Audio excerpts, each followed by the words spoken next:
Hi, everyone, and welcome to my live. I am Coach Sherry, and today is day 44 of the 90-day Going Live Everyday Challenge.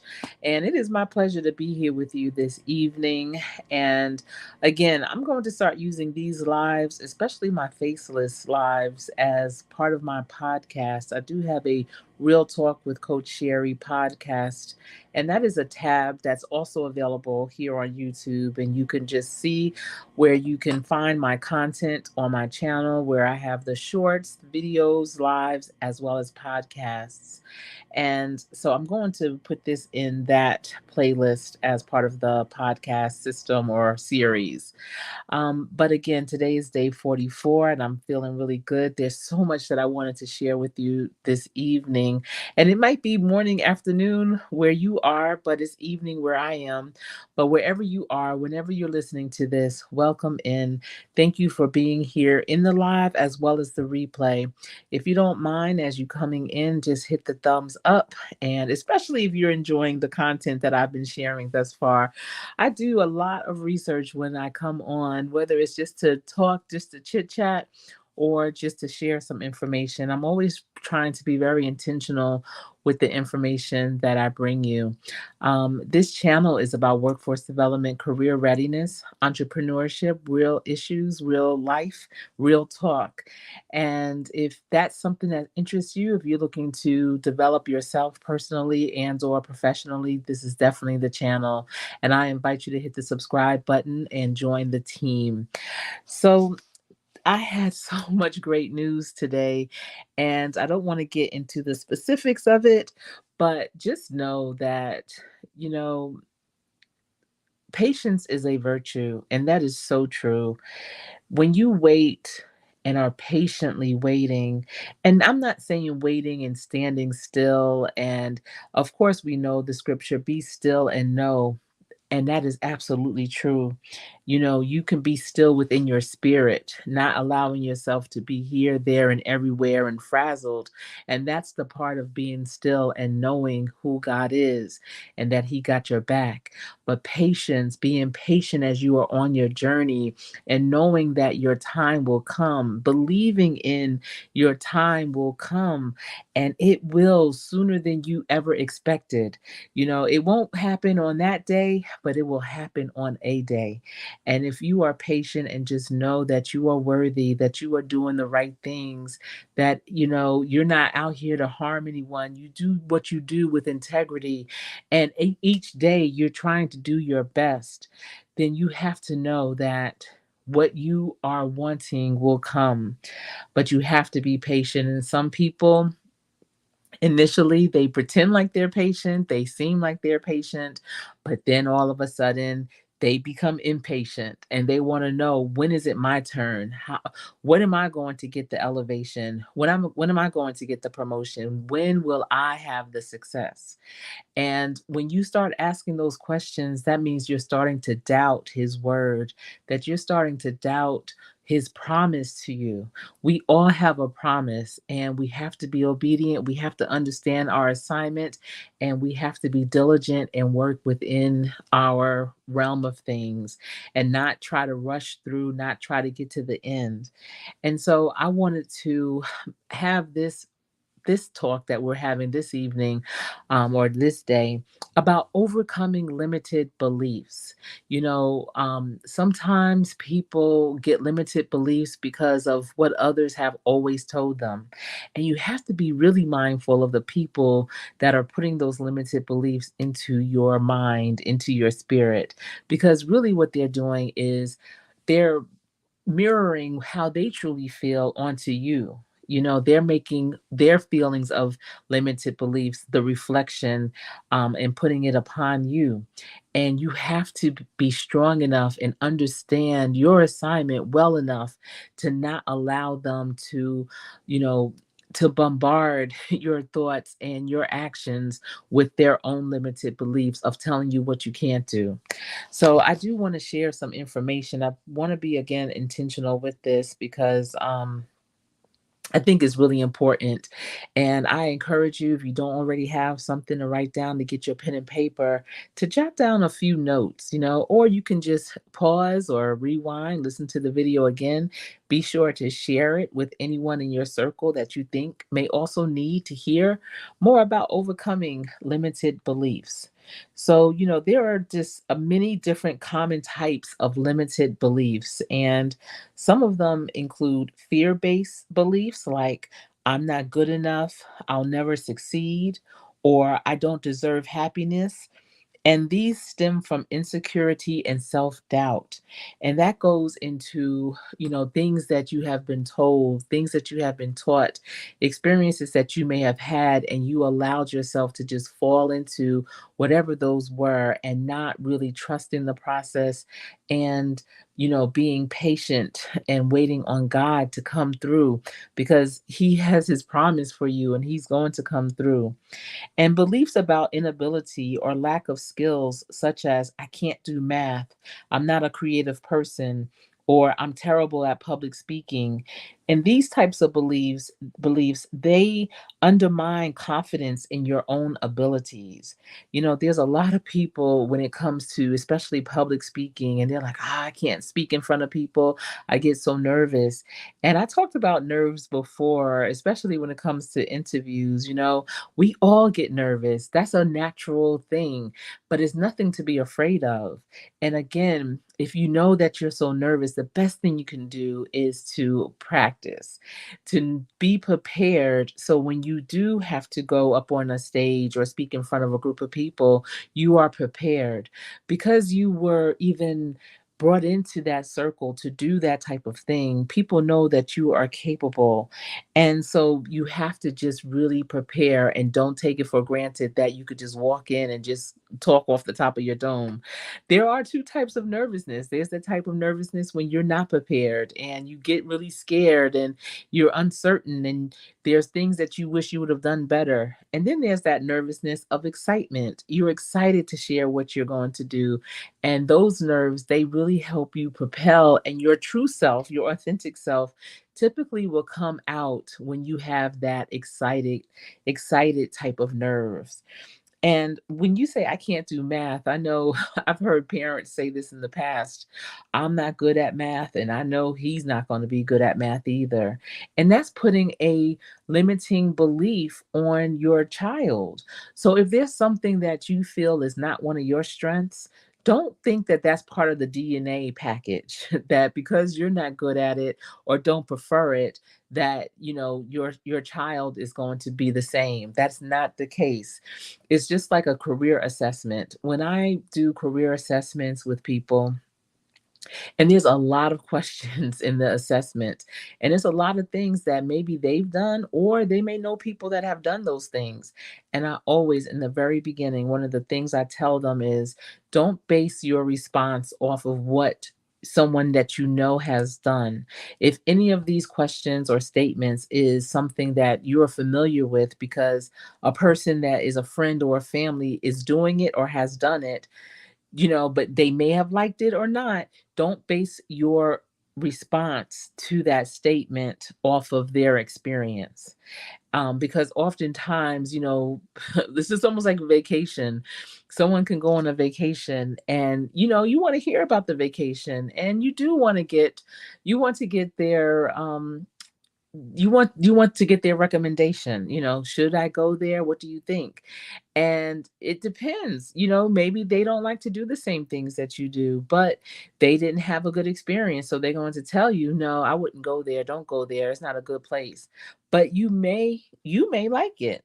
So I listen to people's experiences, and especially if it's a recommendation or whatever, and I take it into consideration, but I also take into consideration things that I enjoy and, really focus on that so that I'm not limiting myself off of someone else's experience. So just like with a task or a job or a career or a business or doing something as simple as doing math, I'm not going to base my success or lack thereof on someone else's experiences. And I hope that if you're doing that, I hope that hearing this will help you to make those better choices and not base your thoughts or you know you trying something new off of what someone else has done. Also, beliefs about missed opportunities like it's too late for me or I'm too old to change careers. These prevent people from pursuing their goals. I did a video a while ago talking about it's you're never too old, it's not too late. And, you're not. It's it's definitely possible. I mean, I'm looking now. It's time where people are graduating from colleges, and there is a 80 something year old, I can't remember the exact age, that just received his bachelor's. You're never too old to learn. It's never too late to start. So if you are finding that you want to pivot careers, then start making the plan, taking the action, learning the new skill, upskilling and reskilling yourself to prepare yourself. There's a lot of companies that will prefer a more seasoned individual because you're coming with a lot of experience, not just on the job experience, but life experiences. You have strong work ethics. You have a lot to contribute. In the workforce, there are 5 different generations, and all of them they have a place. And the older generation is not the oldest just in age, or they're not the oldest because they've been at that company for so long. They could be brand new. They could be a year in or less and be the oldest in age, but they're still a contributor. They're still learning, and they are still part of a team where it requires all hands on deck. Also, comparative beliefs that put others on a pedestal, such as they're better, smarter than me. There's always someone better. These breed of mindset of inadequacy. And so you don't want to compare yourself to other people or places or things, and then you start to look at yourself because maybe that other person has a little more confidence in one area of their life or another.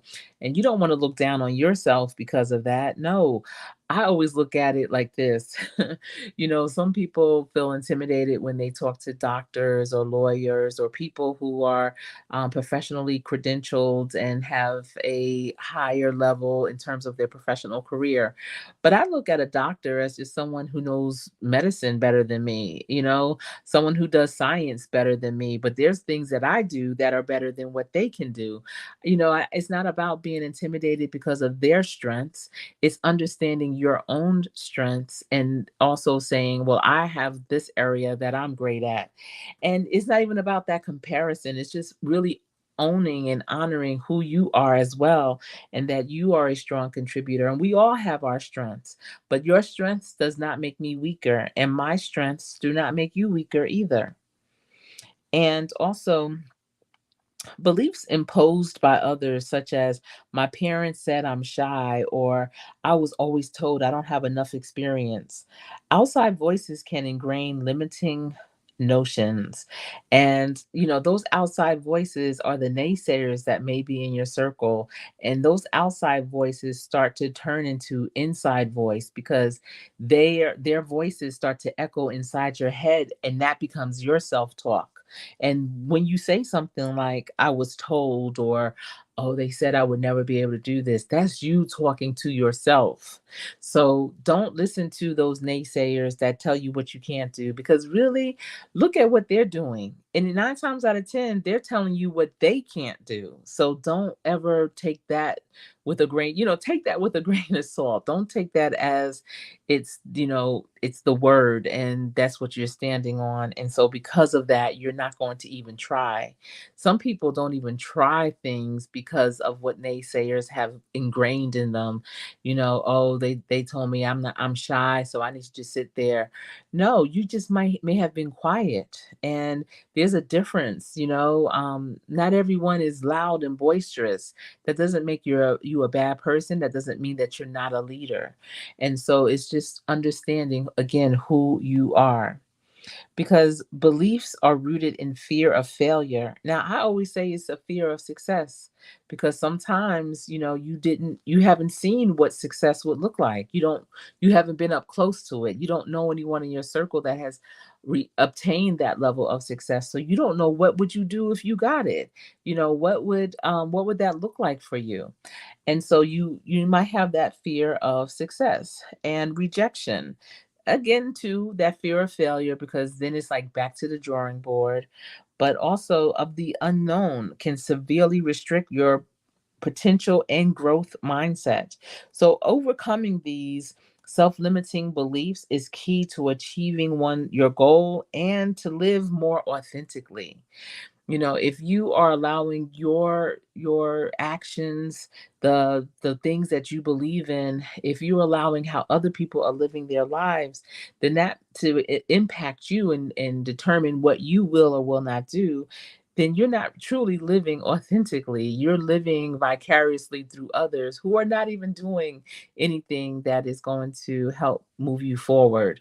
So you definitely want to check that and be more authentic in how you move in your day to day. I see Slasher Chick is in the building, and I really enjoyed your live earlier. This AI thing is something else. I'm telling you, it's just really trying to figure out what would be the best way to utilize it. I'm excited to see how it's going to evolve, and I'm glad that I'm part of it on the ground floor for sure. But I appreciate you for being here. Thank you. Yes, I am on day 44. So now let's look at how you can turn your limiting beliefs into positive affirmations.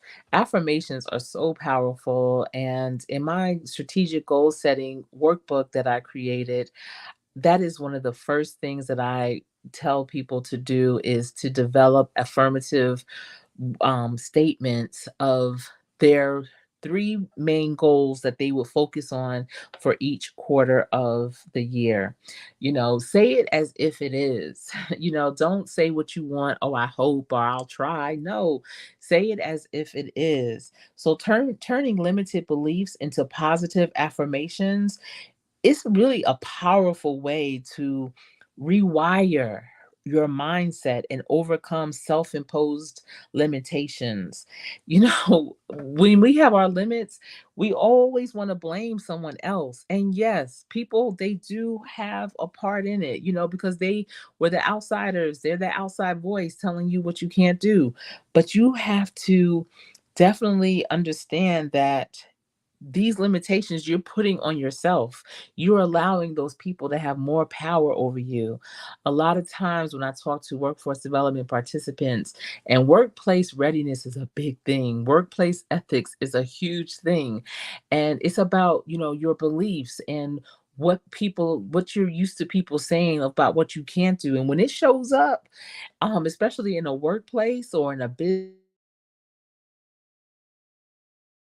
when it when it shows up in a workplace or in a business, um, it can really pause you. It can really paralyze you.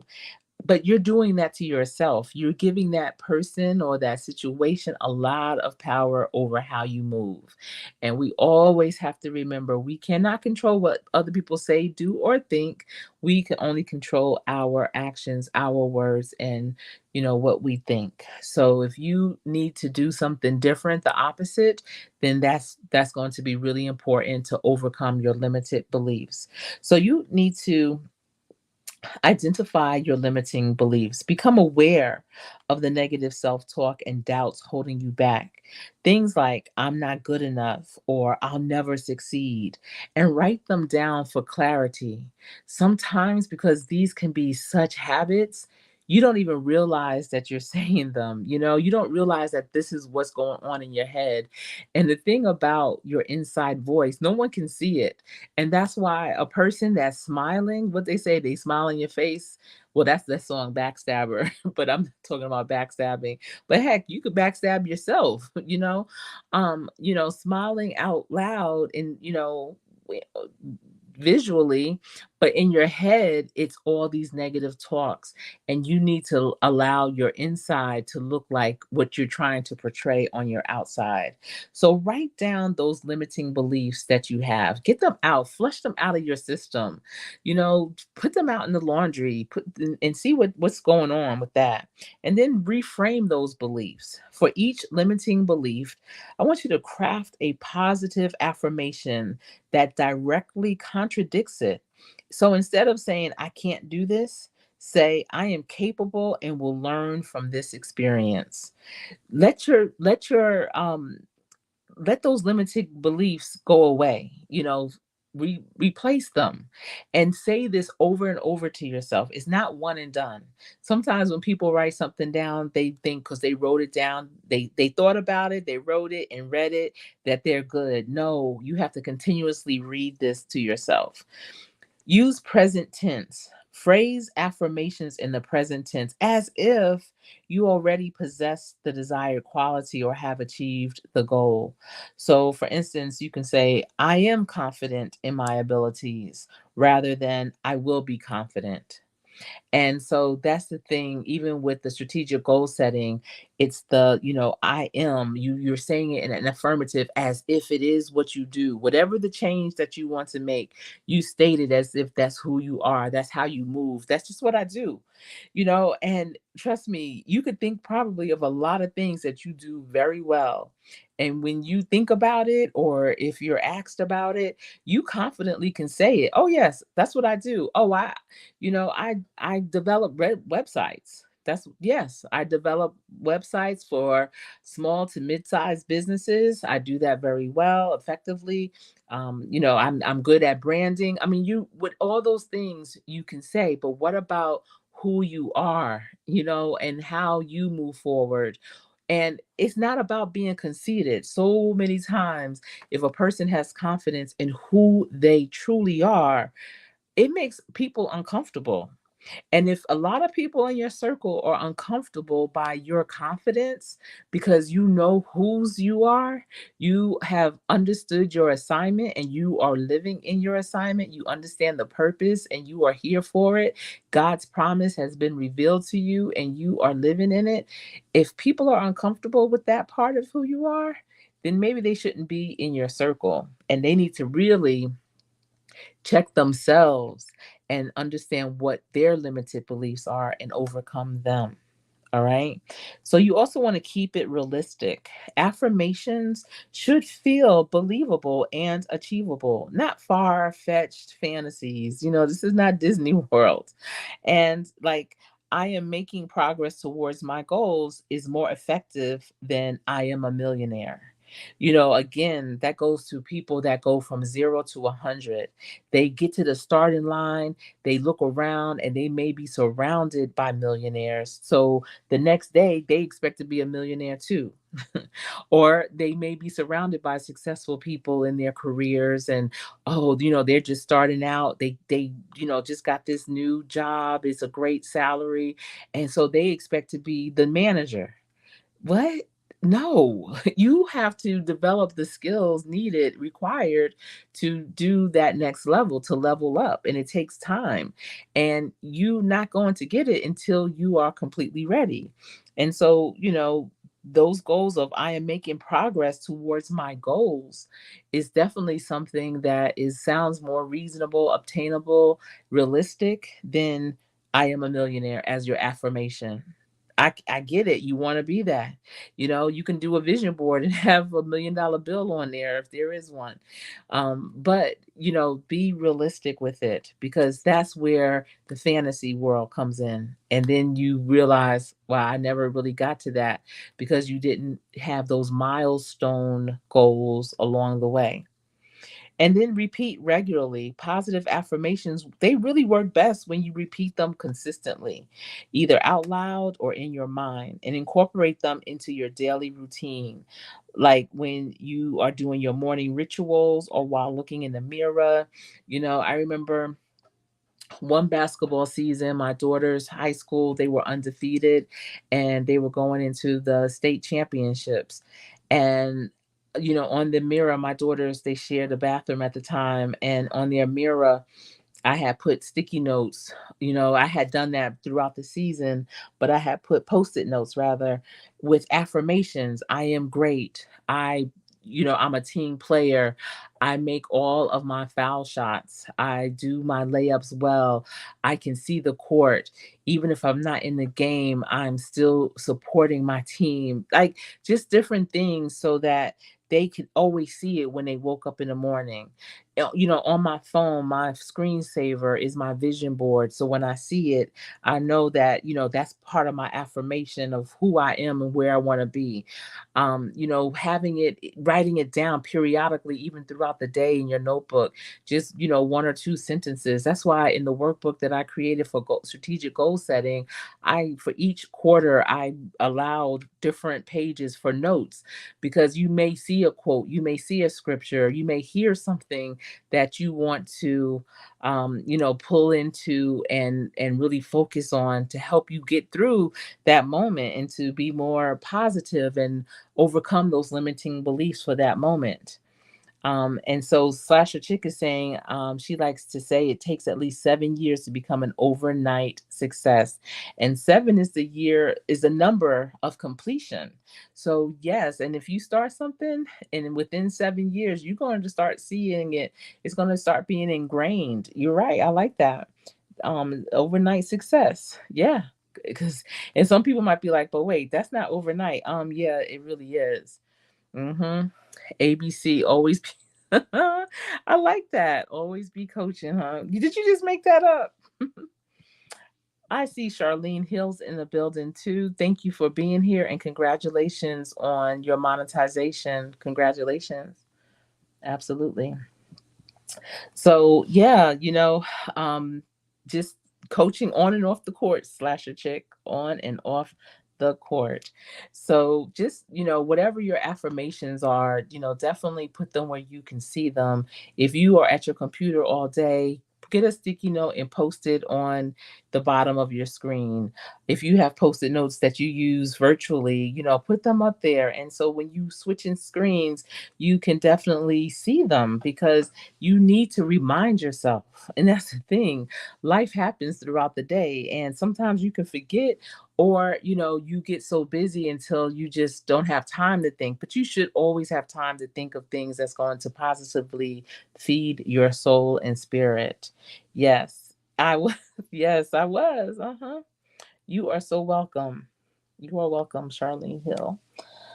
All right. So then you want to visualize success and combining those affirmations with visualization techniques, picturing yourself embodying the positive belief and achieving your desired outcome. That's like, people, if you want to get a new vehicle, you might be driving a hoopty or whatever, but when you're behind that wheel on that hoopty, you think about the car that you actually want, your dream car. And, as you're driving, imagine your hands, curling around a leather steering wheel, and, the smooth ride that's not making lots of noises, doesn't sound like the bottom is about to fall out. All of that is that's visualization. And you could do that with any area in your life, envisioning that perfect person, if there is such a thing. I don't know. But that person that you want to be with, like, who is it? What do they like to do? Where do they like to go? Where do they go on vacation? What do they like to read? What do they do in their downtime? What type of career do they have? What type of business do they have? How are they good to their parents or their siblings? How do you want them to be good to you? And all of these things are visualizations that I used to do at a very early age, with relationships, with career. Listen, when I was about a junior, the fall semester of my junior year in college, and I remember walking on campus, and I'm telling you, my campus is the most beautiful HBCU campus in the country. But I remember walking on campus and just a thought in my head. And I used to always wonder, like, why do I have these thoughts? But it's God. It's just God. And I know now that it is. And so when I have those thoughts, it's Him speaking to me. And the thought came that I wanted to live in North Carolina. I'm in Pennsylvania. I'm from New Jersey. My mother's from New Jersey. Her family's from South Carolina. My father's from Virginia.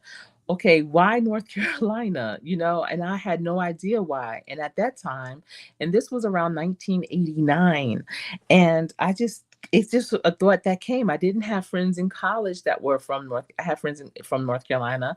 I have friends in college that were from all over the country, but not North Carolina. So why North Carolina?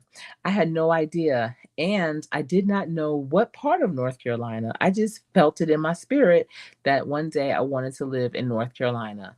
And at that time, the place to be in North Carolina was Raleigh, Durham area, maybe Greensboro. I'm not sure, but Charlotte really wasn't on the radar in that way.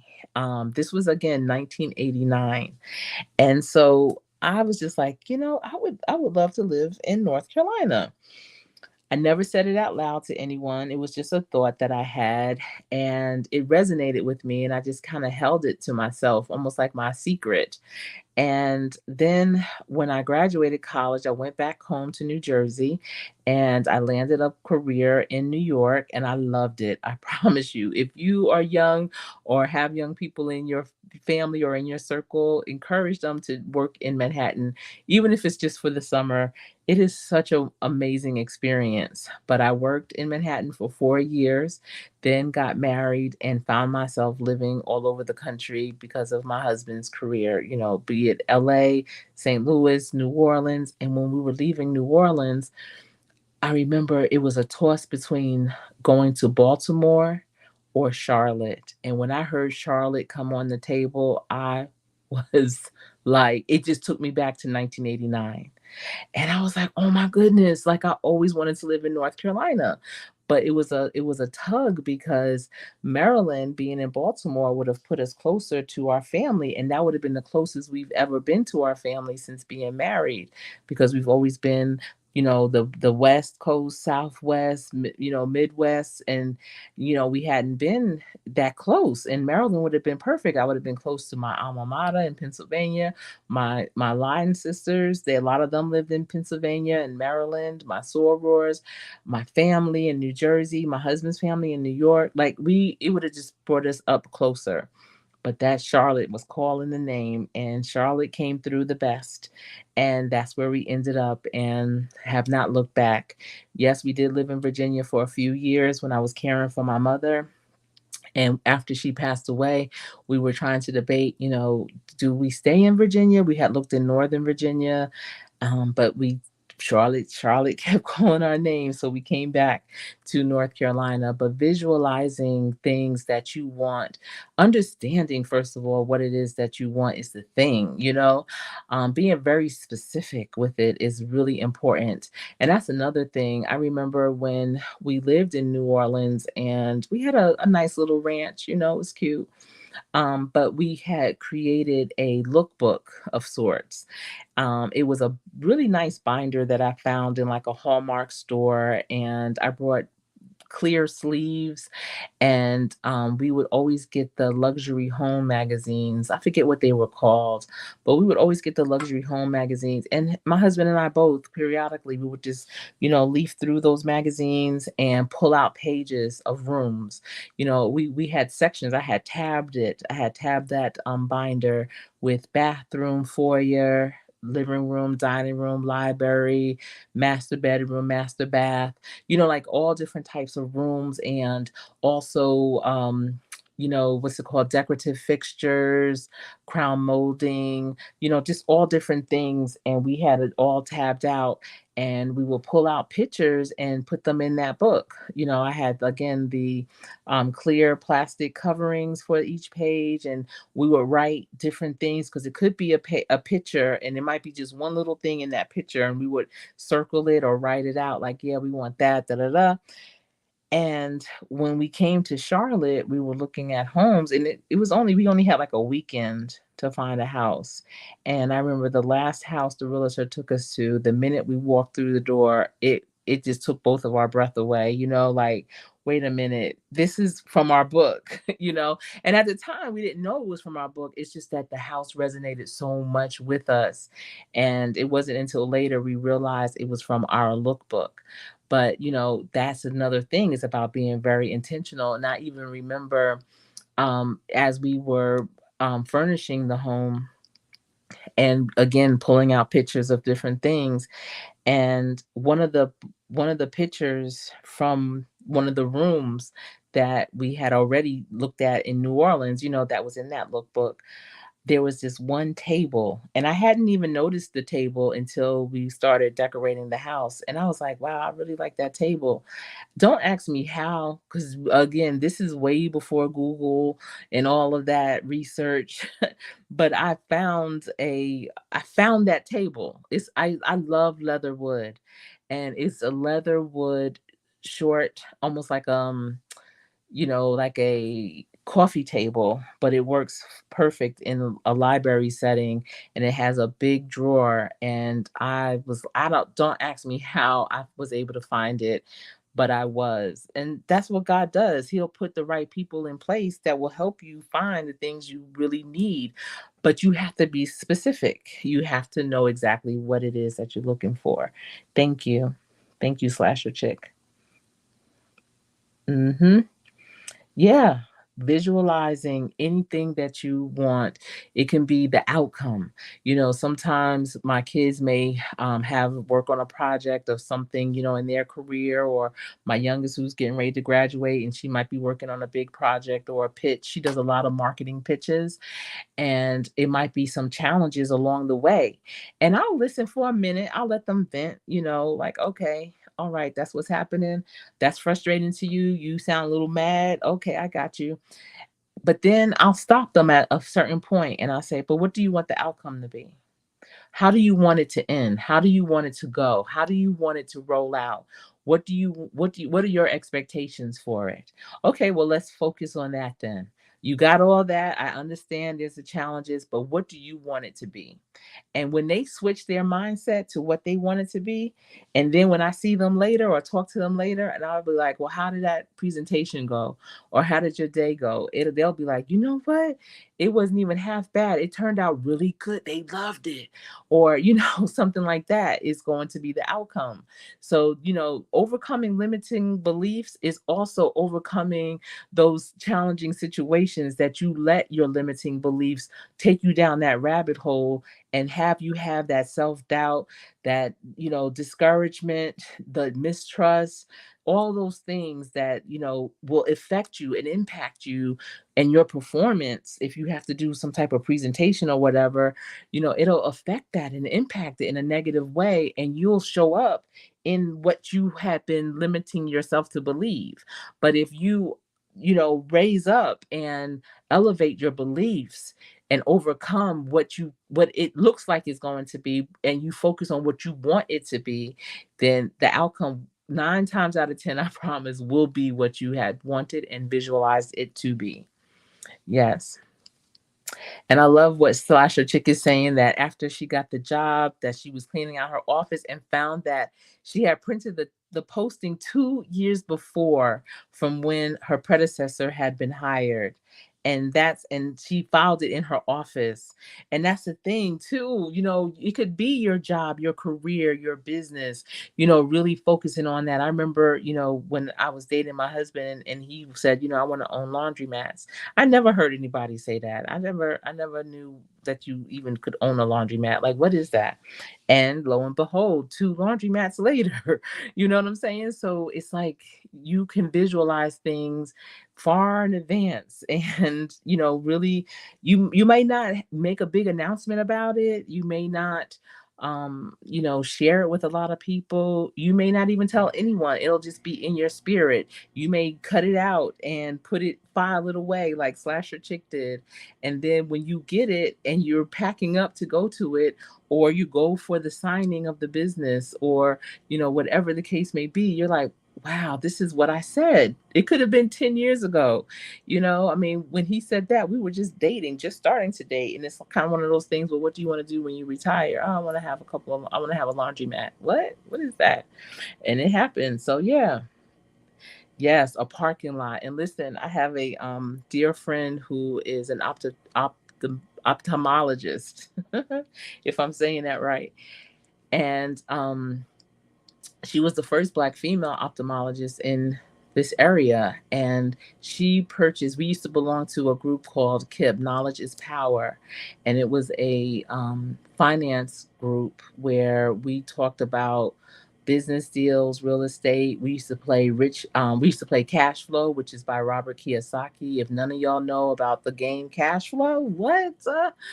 That is like the best adult game ever. It is a serious adult version of Monopoly. It's next level Monopoly for sure.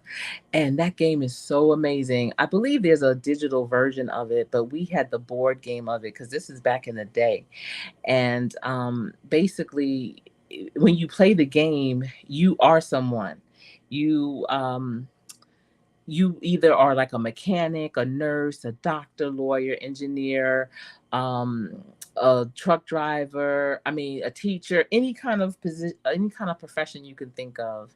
And they give you your monthly specs. So they tell you how much you make, how much you gross, what your monthly expenses are.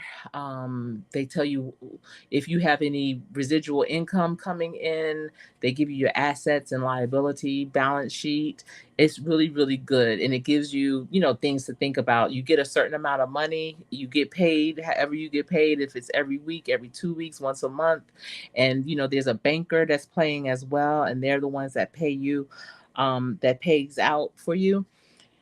And that game goes on 4 hours because throughout the game, you land on different opportunities, and there's cards that you can pick up, and the cards will have different things. It could be about buying stocks, buying real estate, investing in businesses, ideas, like a whole bunch of things.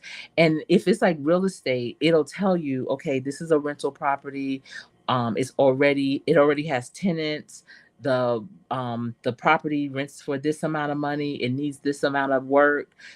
This is going to be your cash flow. Do you want to do this deal? And because it's like not a it's a competition, but it's not at the same time. It's really to promote deep dialogue around financial matters and business. You talk to the people that are also playing, like, okay, this is who I am in the game. And I have this opportunity, and knowing who I am, do you think that this is a good deal for me? And then you talk it out. And the point of the game is who's going to get out of the rat race first. Who's going to have positive cash flow, and their asset column exceed their liabilities column at the end. And 9 times out of 10, the people that win or get out of the rat race first are like the mechanics. It's not the doctors and lawyers, because doctors and lawyers, they'll have big car payments, they'll have big mortgages, student loans, like all kinds, association fees, all kinds of things that that would take out from their cash flow. And mechanics, they may have associations or something like that, but nothing as huge as a doctor or a lawyer. And so their money accumulates a lot faster. They even tell you if you have child support that you have to pay. I mean, it is really very interesting. When I teach financial literacy to groups of people, I feel like whoever becomes, especially the first time that they are gainfully employed and they're getting a sure shot check every week or every 2 weeks or whatever, I believe financial literacy needs to be incorporated. And so what I do, I don't have them play the full game, but I will provide some of the cards to them, and I'll break them into groups, and each group will be somebody. They'll pick a card of a position, an occupation, and so they'll see what that person is. They'll understand what their balance sheet looks like, and throughout the financial literacy course that I'm teaching, I'll present them with different opportunities. And as a team, they have to determine if that's a good opportunity, why not. And then they present it to the whole class so they can start having those dialogues.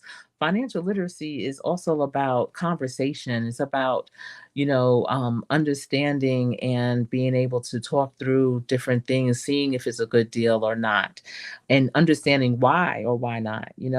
So yeah, we were doing that in that group. That's what when we got together, that's what we would do. We would play that game. And then at some point, all of us was like, yo, we ready to get started. And it wasn't one of those groups where we were going to do anything big together. We was just trying to encourage each other because a lot of us were couples, but this woman, she was single. But she, listen, she brought a building, this huge building. She put her practice in there, her eye practice, and it had an upstairs. And upstairs, she rented it to a nonprofit. But not only that, her building is across the street from the Panther Stadium. So she uses her parking lot during game day. Like, so she makes money. She has like season passes or whatever for parking, that people can park in her parking lot, and she gets paid for that. So that right there was a dynamic investment for her. Yes, for sure. So again, the visualization, right? The next is you want to be patient and persistent. Changing deeply ingrained beliefs takes time and consistent effort. So stick with your affirmations and celebrate small wins along the way.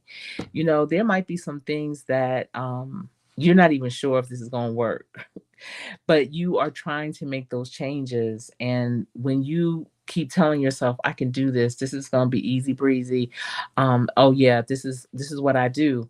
And you, instead of saying I can't do this, I'm so nervous, I'm scared, I don't know, they're not going to receive me well, but you're really uplifting yourself and it goes good. Don't take that for granted. Definitely, give yourself kudos for that. And know that because you did that, you can do it again. That's like someone on my team just got a great opportunity, and this opportunity is going to have her do things she's never done before. But it's not things that she's never heard of before, it's just things that she's never done before. And so I reminded her, listen, while you were here on this team, you've done things you've never even heard of before. You've learned things, you were able to succeed in those things. So you have to remember that you've done things you've never even heard of before, and you've done them successfully. So in your next role, you are going to be required, or you're going to be directed to do things that you've never done but you've heard of before. And at least if you've heard of it, that's half the battle. That's not as big of a learning curve. And so, just always remembering and honoring those things that you have done before, and be patient with it and be persistent. Again, just because you were successful, don't just drop the ball and think you're done. You are going to have to intentionally, continuously tell yourself those things so that it becomes a habit, a real habit. And just, by replacing those limiting beliefs with empowering affirmations, you will gradually, I'm telling you, you will gradually reshape your self perception and boost your confidence and unlock your true potential. You really will. And if you may say, well, Coach Sherry, it can't be that easy. And I'm here to tell you that it can be. And it really just is a matter of you taking action and doing the work that is required. It is not heavy work at all. It's really just telling yourself the opposite, believing in yourself, and not letting the naysayers infiltrate your mind, and not allowing your inside voice to tell you what you can't do, but always focusing on what you absolutely can do. Yes. Thank you, Charlene. Yes. So, everyone, I enjoyed this moment with you. Thank you for being here. I am so excited for the 20,000 plus people that are going to be checking out this replay, thank you so much for being here and finding value in this information. And I hope that you receive the nugget on how you can overcome limiting beliefs. And if so, for the replay, if you come back to this video, if you're in the live, and if you don't mind putting it in the comment section under the completed video of this, and tell me, what is your one nugget that you're taking away from this information that was shared about overcoming limited beliefs? All right, everyone, remember to practice every day. Practice will not only make perfect, but it'll make it so that your limited beliefs will no longer be, because you are practicing. Your nervousness is excitement. You are excited because you are confident and you know what you're doing because you have been practicing. And when you get in that game, you will always play to win. It has been my pleasure being with you this evening. I will see you tomorrow night. I am trying to do some pre-recorded videos, but for some reason, I don't know, my pre-recordeds are looking real crazy, and I'm not oh, let me re-record this. I'm kind of a one and done, and I'm just like, I can't give my people this. I can't give it to them. So I am going to try to do a pre-recorded tomorrow, but I will definitely be back here live. So thank you again, and you all have a wonderful, wonderful evening. I am Coach Sherry.